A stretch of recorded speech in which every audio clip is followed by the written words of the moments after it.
are back with Lisa Waterslane. She comes each week with your garden questions. Just what are your neighbors? What are other gardeners talking about?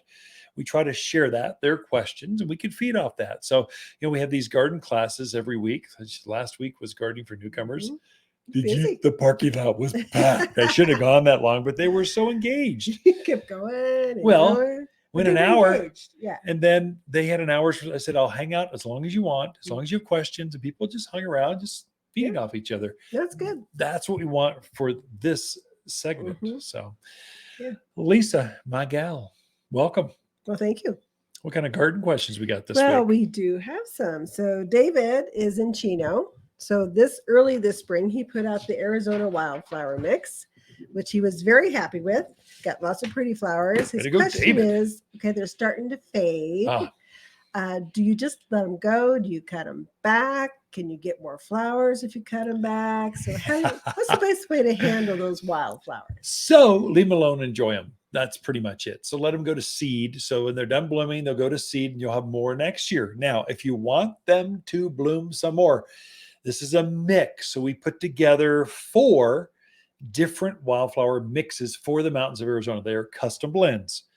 Most of them are perennials. Some, if you deadhead them, they will reform another flower. So which ones out of that mix? There's like 24 in the mix. I don't know. I can't tell you which ones. Generally, we recommend that you let them go to seed so that you can spread that prairie wildflower look in the bed.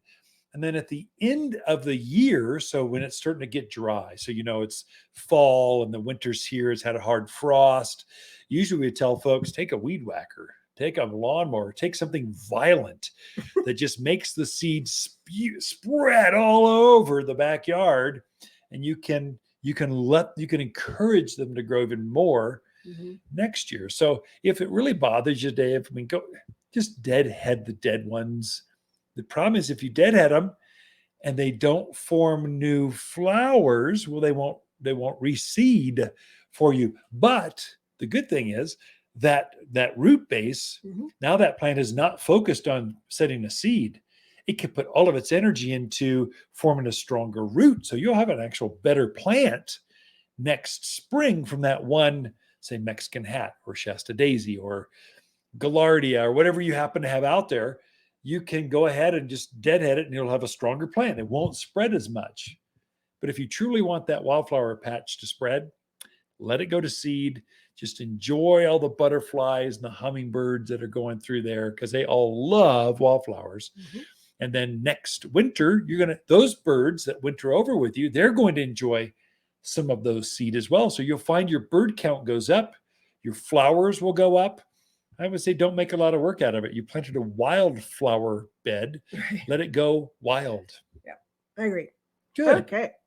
Next question is from Sherry in Prescott Valley. She says, I'm having trouble keeping my pots with perennials watered, hydrated, and looking good. Okay. What suggestions do you have? And then how frequently should she be watering those pots? So containers are a bit, you can't say the word pot anymore. Or containers. Edibles. Can't say edibles or pot over the airwaves, or they'll have a cease and desist. Yeah. Ex-nay in the pate. That sounded you cracked yourself up so bad. Okay, so container gardens. So we were watering ours. We've got dozens and dozens of containers. We were watering them every 3 days, and then it got hot, and they were beautiful. They were fine. Then we just bumped it when it went up to 90 degrees. What was that? 10 days ago, we bumped it to everyday watering. Here's the secret or the mistake I find people make with containers.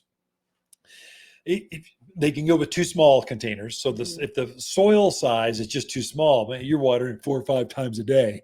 You can't there's not enough soil to hold moisture and the plants are using it. Right. I would say minimum go with not even 12, go to 14-inch diameter or larger containers so you can increase the soil the plant can grow in. That's going to give you fudge factor, moisture, food for that plant to feed off of when it's hot.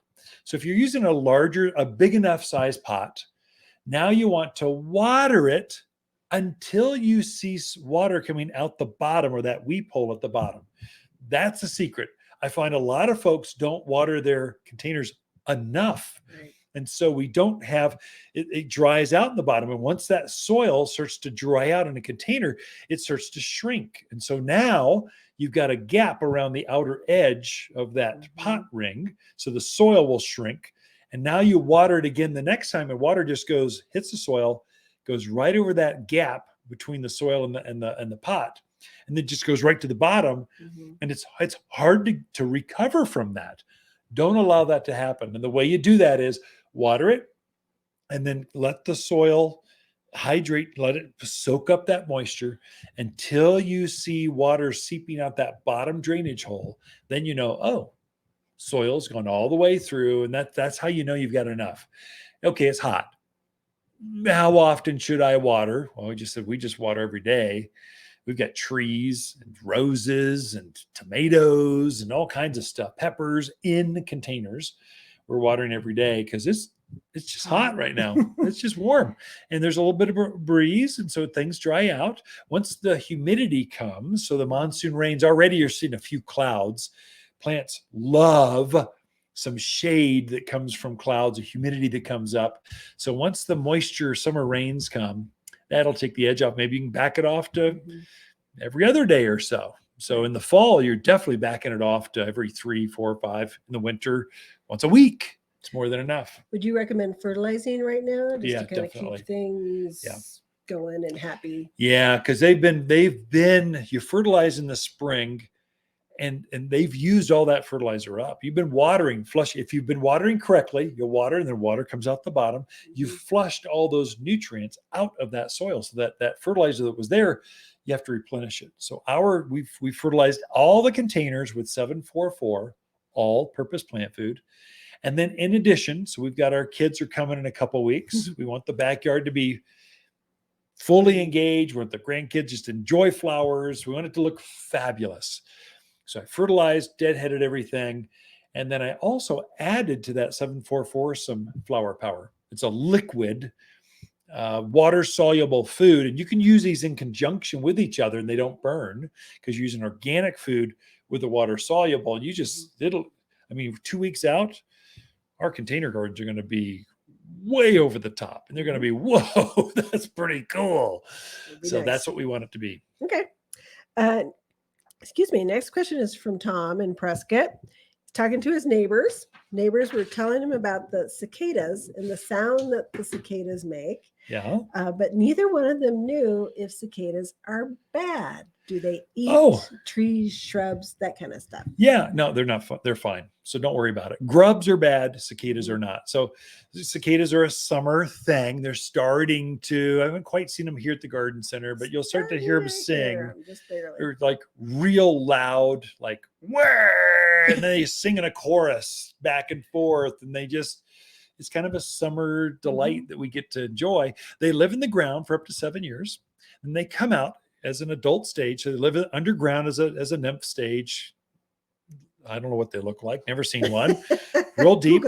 They don't do any real damage. Right. When they come up, they don't even have a mouth part that eats stuff. They're up for one thing and one thing only. Find a mate, lay some eggs, die. That's pretty much their last. They're like salmon swimming upstream.